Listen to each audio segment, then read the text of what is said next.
everybody. Decided to start the stream a little bit early today. Just got finished watching WandaVision. I was going to review the episodes kind of here and there throughout the season, and then they kind of got away from me, and I felt like maybe I wouldn't have enough to talk about. I'm not super knowledgeable about Wanda and Vision. I kind of really... I've read some comics with them, but I don't know too much of the lore and the mythology of WandaVision. So this is kind of, sort of a casual fan's review of WandaVision. I don't know. Again, don't know too much of the deeper lore. So this is going to be sort of a review to wrap up everything. By the way, there's going to be plenty of spoilers in this video, just so you guys know. Plenty of spoilers, and feel free to leave comments in the comment box if you have anything you want to touch on or any points you want to discuss. So let's get started. Episode 1, we're in 50s, I guess, 40s, 50s. Everything is a little bit literally gray, but there's always these in between eras. It kind of things seem like they could go either way. So we have this kind of I Love Lucy, Dick Van Dyke Show. Obviously, we know those were two primary inspirations for those first two episodes. When we have the flashback episodes of Wanda and Pietro and their parents watching these old American sitcoms, which I love. I strongly relate to Wanda at that level. That episode, the flashback episode, I mean, the whole thing, kind of got the idea that she was like, the reason she made this role is because of her love of sitcoms and kind of the purity and levity that comes with sitcoms. As somebody that watches a lot of sitcoms myself, I very much related to this. Helps kind of make the world seem like a little less of a crazy place. So I totally get where Wanda's coming from off the bat. So we have the black and white. Everything is just beautiful. The first episode, the first few episodes are absolutely going to be classic television, literally modeled after classic television. But it was, it was beat for beat. I would say like I Love Lucy, like The Honeymooners,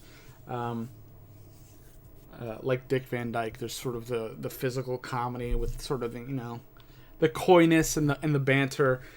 So really, I really loved those first two episodes, especially the first one. Where the weirdness hasn't, really taken off yet. It's straight up sitcom from the 50s, 40s, 50s. And then we get into episode 2, which is, we have the magic show, which is, again, very Dick Van Dyke, very I Love Lucy, with the magic show when Vision chews the gum and gums up the works. Great classic. It's just pure gold. It's simple. It does the job. You have that gumming up the works bit. It's based off a silly joke or silly what's the word for it? I'm kind of blanking here. Anyway, fantastic episode. Kathryn Hahn as the nosy neighbor, so to speak, is just spot on. Every decade they go through, Kathryn Hahn plays that nosy neighbor, which is a staple in sitcoms. A lot of earlier sitcoms, even some sitcoms today have like that neighbor that you're best friends with. Actually, it's interesting because how many people could actually say they're best friends with their neighbor? I don't know too many people that are besties with their neighbor. Anyway, Kathryn Hahn, every decade, spot on. With the nosy neighbor. She has the cadence down. She has the movements.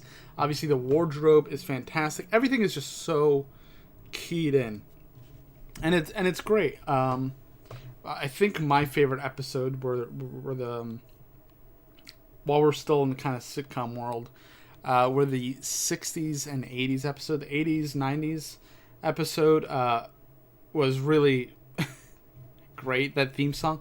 WandaVision, perfect. I probably, if that was a real show, I'd watch it. obviously it is a real show, but if it was a regular sitcom, I'd be totally into it. I don't know how this hasn't been more of a thing. I think they've tried to do sitcoms with superheroes before, but they're not all of them have stuck. But something like this, where you have like this, I guess it's Bewitched, and I Dream of Jeannie would kind of be the closest to this. Obviously, we have the Munsters sort of theme with Agatha all along, very Munsters inspired. That song took off. I mean, while I do think it's a cute song, it kind of went way further than I ever thought it was going to. I think it was like number one on iTunes for a while. People are still buying songs on iTunes, which is funny. I think Kathryn Hahn even said in an interview she didn't totally get why it took off like it did. It was catchy. I mean, the people that wrote that music, and I think they did the music for most of WandaVision, are the same people that did the music for Frozen. So they know how to make catchy tunes. These catchy tunes are what these people do best. So let's talk about the music, by the way, WandaVision. I'm kind of going all over the place. I don't have like a sheet of things I want to address. I just want to talk about WandaVision because I'll be the first, I'll admit, before we've gotten to this point, I was very lukewarm when it came to the Marvel Cinematic Universe. I like stuff. I didn't really get into it. I mean, I had watched the movies, but I didn't get into it until Spider-Man showed up, because Spider-Man is, he is the glue. He is the Avenger that, really got me into comic books. I definitely lean more towards DC. I'm like a big Batman fan. I love the DC stuff. But when I first started getting into Marvel, Spider-Man was kind of the sort of the gateway drug into the Marvel comic books. And some of the first comic books I remember reading is Avengers, with, Spider-Man as sort of, I don't totally remember which ones they were, but he was pretty much the leader, or he was sort of the grounded part of the Avengers. Captain America was, I like Captain America, but when I originally read those comic books, Spider-Man was the guy, and the X-Men. Wolverine and Spider-Man were my two favorites, and Gambit at some point. I just, once the X-Men animated series came out, Gambit was one of my favorite characters. Anyway, back to WandaVision. This has brought me into MCU. Now I'm going back and watching the old stuff, so I know where we are now, because I am ready for this next phase, this magic phase, this multi-dimension phase that we're going into. We have Multiverse of Madness coming out with Doctor Strange, so I'm very excited about the trajectory of Marvel from WandaVision on. Obviously, we have Falcon and Winter Soldier coming out. That's gonna be your typical sort of action show. Where WandaVision spoke to me personally because of the sitcom tropes and all that stuff. I thought it was just fantastic. It was beautiful. So then we started getting into jumping sort of out of the sitcom stuff, which I'm gonna go back and watch those specific episodes. I wish the last episode we still had something more. They started it with like some kind of weird behind the scenes special of this. I guess we kind of got that with Agatha. She was behind it all along, sort of. She wasn't really behind much. It seems like she was kind of behind any like little incidents that happened, but or she was at least filming it, or she was responsible for the broadcast, I guess. It's still a little unclear what Agatha was actually responsible for. It was Agatha all along, but it seemed like it was really, she was kind of supplementing what Wanda was already doing. Anyway, so we get a lot of stuff happens outside the Hex. We bring Darcy back. We bring Jimmy Woo back. We have a lot going on. A lot going on outside the Hex. There was, the whole setup of Wanda making it seem like she went in and she stole Vision's body, and we all know now that she just went in and kind of like looked at him and had a moment, and then went to the plot of land Vision seemed to have purchased or acquired somehow. that they were going to live in, the house they were going to live in New Jersey, my home state, in Westview, New Jersey, which I don't think is a real place, but it's, it was very, it hit a little close to home to see that sitcom, Wanda's choice for sitcom land and Vision wanted to live in New Jersey and took place in New Jersey. So that was just a cool little thing for those of us that live in the state. I kind of want to find out if there was a model for Westview, because I want to live there. I'm looking for a new place to live. So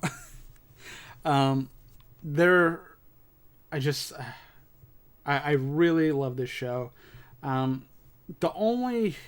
If I want to be critical, and I usually try to just talk about things I like. I'm not a big fan of just saying I don't like things. I don't want to, that's not this channel. It's not what my reviews do. I don't talk about like things I absolutely hated. I did that once when I was reviewing horror movies, and I'm not a big horror movie buff, and I don't know. I just don't have it in me to waste time kind of overly criticizing things. The only thing is I wish Agatha, because we got the background to Agnes / Agatha, witch's trial, but this finale that kind of happened seemed like it kind of stripped her a lot of what they were building up. People were guessing Mephisto was going to show up. Everybody was kind of trying to get these heavy hitters in. Obviously, Evan Peters was there as Pietro, and then we know he's this guy. I think I forgot what his name was in this finale. I think it was Ralph. But everybody thought this was Agatha was pulling. I think maybe that's why we gave her more credit than was due. We thought Agatha was pulling people from the multiverse, or Wanda was pulling people from the multiverse, but it was just sort of a red herring, possibly. I don't know. There's still a lot that could happen, because that dude still had powers, even if maybe they were just given to him by Wanda. So Evan Peters is not Pietro, as far as we know, and he's not Pietro from the X-Men movies. He's not technically Quicksilver. It was just, it's kind of a gag, possibly, we'll see, but I think it seems, it's fantastic that they did that. They got Evan Peters to play a speedster in Quicksilver, or kind of recast Pietro, like Darcy said. By the way, bringing back Darcy was my favorite thing. I love Kat Dennings so much. I am so happy they brought back Darcy Lewis. I think she's a fantastic character. I honestly wish she had more to do in the finale. She's set up so much. She's the one that discovered what this hex was. She discovered she did so much, and then we had the Modern Family episode, and she has that moment with Vision, and I just loved the interactions with her and Vision. I thought that was so great. I wish she had more in this finale. I felt like she was going to be a bigger presence in the finale and kind of, talk Wanda and at least, or have more of that conversation with Vision. We didn't really get more of Darcy besides crashing into the military guy, which, she got him. I guess she did pull something off in the finale, but I just wanted enough more moments with Darcy personally. So there's a couple things I wanted there. I also know Wanda is not much, outside of the sitcom world. She's not much for speeches.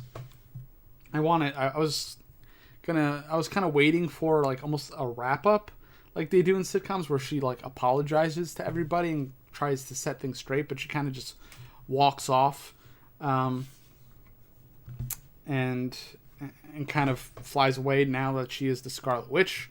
By the way, if you haven't seen those additional kind of end scenes, or the mid credits and the end credit scenes, fantastic stuff.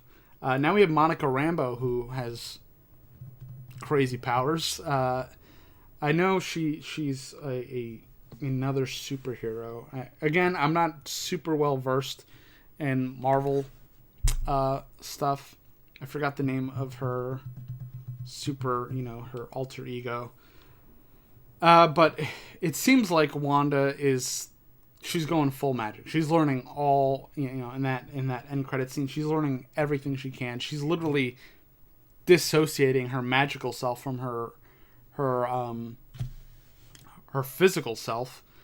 She's like on the porch somewhere in the mountains, drinking tea, and they kind of move the camera through the little house she has, and you see Scarlet Witch just she's going full like crazy, like telekinetic psychic witch kind of thing, reading through the Book of the Damned, I believe it's called, and just she's you see a bunch of runes around her. She's going deep. She's diving deep. She's gonna figure out something. I don't know if she's gonna figure out how to bring Vision back from the dead. She's probably gonna try to bring Vision back from the dead. She's probably gonna try to bring Pietro back from the dead. Probably try to bring the kids back some way.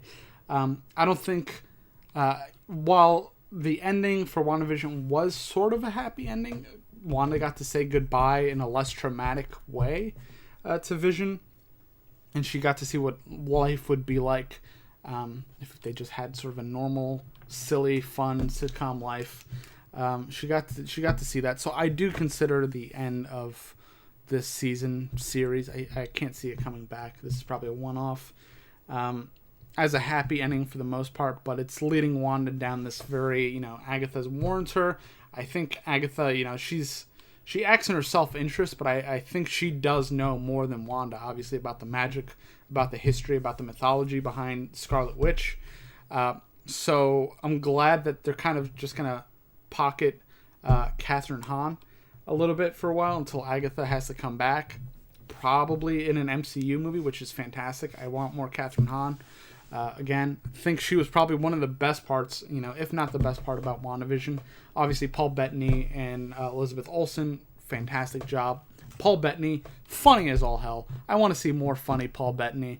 I think he's obviously going to stay around as White Vision, but now he has pretty much unlocked all the memories, I guess, of their time, his life as regular Vision.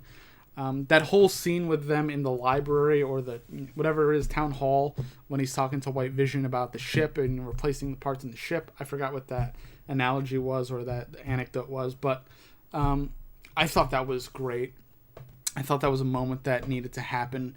I was kind of hoping we'd end on a happy note. Wanda has been through so much trauma that I felt like just doubling down or tripling down on more trauma and just destroying this character would have, put me in kind of a bad place.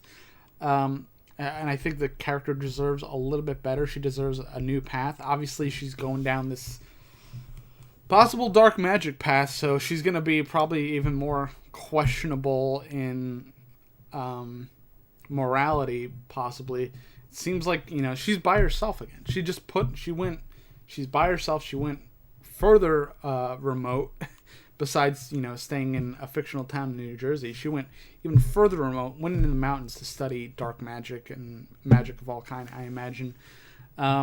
So the future for Wanda is very gray. Not sure what's going to happen there. But overall, very happy with WandaVision. I think it was a beautiful show. There was, the Twilight Zone, the weirdness in the beginning. It was everything for TV lovers and movie lovers alike. I think it had everything. You had that sitcom. You had the genuine laughs. It was so well written. The music was great. The pacing was great. The stuff outside the hex was great. And it had that Marvel levity while also kind of grounding it a little bit. Again, Monica Rambeau, the actress that plays Monica Rambeau, was fantastic. I wish we had gotten more of her in the finale. She had a couple lines, but she, kind of helped to ground Wanda. Obviously, Randall Park, fantastic. There were some things that they set up, like the astro engineer and the astronauts, and there's like a lot of stuff with space, and we have the Monica possibly going to space soon. I imagine she'll be in Captain Marvel 2. So there's a lot that was set up, and it didn't feel like there was any finality to WandaVision, although the sitcom stuff is over, but this is a fantastic way to move the MCU forward without having to wait for these big films every so often. I think you could supplement with these more personal stories. Obviously, this was a story about grief and trauma and loss and what that does to a person and how they cope. I really love taking sort of a magnifying glass and staying with these characters a little bit more, because we only really got to see Wanda in the Avengers movies and I think Civil War, and we didn't get to have a lot of time with her and a lot of time with Vision either. So I think having that time with Paul Bettany and Elizabeth Olsen, I think, really grounds these characters and makes you feel a little bit more for their journey. And I think that's what's most important about these movies. If they could keep doing this and supplementing the bigger blockbuster movie theater movies with these smaller, more intimate stories, I think you'll really, really have a tight ship. Not that it hasn't been, but everything was kind of loose. We don't know too, if for casual viewers, they don't know too much about these deeper lore characters. Scarlet Witch, while a popular character, not really in the mainstream lexicon when it comes to comic books, and now she is. So is Vision. So is Agatha Harkness, and my parents and possibly my grandparents know who Agatha Harkness is. So yeah, I don't. Before I go on, I realize I've been talking for 20 minutes. Really loved WandaVision. If you liked it, let me know what you thought of WandaVision in the comments. If there's something you want to touch on in a follow-up video, I'm always down to make more videos. This is the only WandaVision video I made, so we could talk about the ramifications for the future of the MCU. That could be a follow-up video if people are interested. But yeah, I'm going to leave it there. Thank you guys for watching. If you're new to the channel, subscribe. Let me know what kind of videos you want to watch in the comments below. If you have any suggestions, follow me on Twitter and Instagram at Joey Pedras. If you want to pick up my book of short stories and poems, you could go to Amazon.com and just search Joey Pedras. It's called It's Your Distraction. It's just a collection of things I've written over the years. And I think that's it today. Thank you guys again for watching. I hope everybody has a good week/weekend whenever you're watching this. And I'll see you very soon.